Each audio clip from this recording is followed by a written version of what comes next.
हिमाचल विधानसभा चुनाव के प्रचार के दौरान प्रधानमंत्री नरेंद्र मोदी आक्रामक दिखे।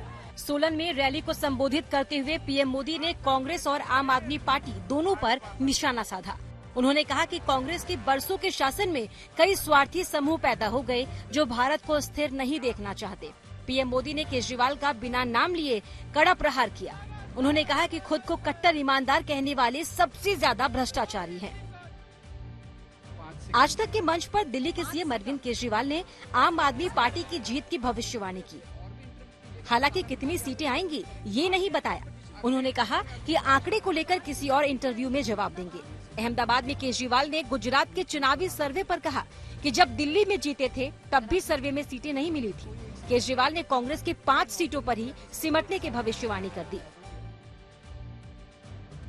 महाठग सुकेश चंद्रशेखर के लेटर बम से सियासी बवाल मचा है। सुकेश ने अपनी दूसरी चिट्ठी में केजरीवाल और सत्येंद्र जैन पर कई गंभीर आरोप लगाए हैं। सुकेश चंद्रशेखर ने चिट्ठी लिखकर 7 सवाल पूछे। सुकेश ने पूछा कि जब वो महाठग है तो 50 करोड़ रुपए क्यों लिए। सुकेश के आरोपों को अरविंद केजरीवाल ने खारिज कर दिया। उन्होंने इसे बीजेपी की मनगढ़ंत मनोहर कहानियां बताया है। दिल्ली में प्रवर्तन निदेशालय ने बड़ी कार्रवाई की। दिल्ली के डिप्टी सीएम मनीष सिसोदिया ने दावा किया कि ईडी ने अब उनके पीए के घर पर छापेमारी की। इसी के साथ ही उन्होंने इस कार्रवाई को आगामी चुनाव से जोड़कर बताया। डिप्टी सीएम के आरोप का ईडी ने खंडन किया। ईडी के मुताबिक दिल्ली में आबकारी नीति मामले में छापेमारी की है। आबकारी नीति घोटाला मामला में 14 अक्टूबर को ईडी ने एक बार फिर दिल्ली एनसीआर में शराब कारोबारियों के 25 ठिकानों पर छापेमारी की थी।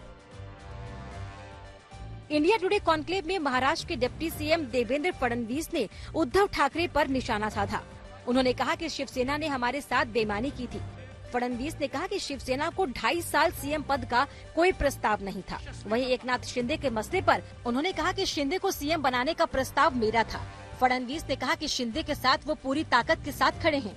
राज ठाकरे के साथ अलायंस पर फडणवीस ने कहा कि उनकी पार्टी से ऐसी कोई बातचीत नहीं हुई है, लेकिन सियासत में किसी के लिए दरवाजे बंद नहीं होते हैं। अमृतसर में शिवसेना नेता सुधीर सूरी की दिन दहाड़े गोली मारकर हत्या के बाद बवाल मच गया है। सुधीर सूरी की हत्या के बाद समर्थकों ने आज जमकर हंगामा किया। शिवसेना समाजवादी पार्टी के कार्यकर्ताओं ने खालिस्तान का पुतला फूका। वहीं बीजेपी नेता कैप्टन अमरिंदर ने आतंकवाद की वापसी की आशंका जताई। पंजाब के सीएम भगवंत मान ने मृतक के परिवार से मुलाकात की और उनकी मांग को मानने की बात कही। शुक्रवार को सुधीर सूरी की हत्या तब हुई जब वो गोपाल मंदिर के बाहर कूड़े में भगवान की मूर्तियां मिलने के विरोध में धरने पर बैठे थे। इस मामले में पुलिस ने एक शख्स को गिरफ्तार किया है।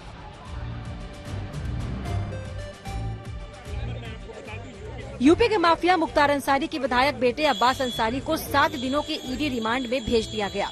मनी लॉन्ड्रिंग केस में अब्बास अंसारी को कोर्ट में पेश किया गया था। प्रवर्तन निदेशालय ने 14 दिन की रिमांड मांगी थी, लेकिन कोर्ट ने 7 दिन की कस्टडी को ही मंजूर किया। अब्बास अंसारी को शुक्रवार शाम को ईडी ने पूछताछ के बाद गिरफ्तार किया था। अब्बास अंसारी यूपी के मऊ से विधायक हैं।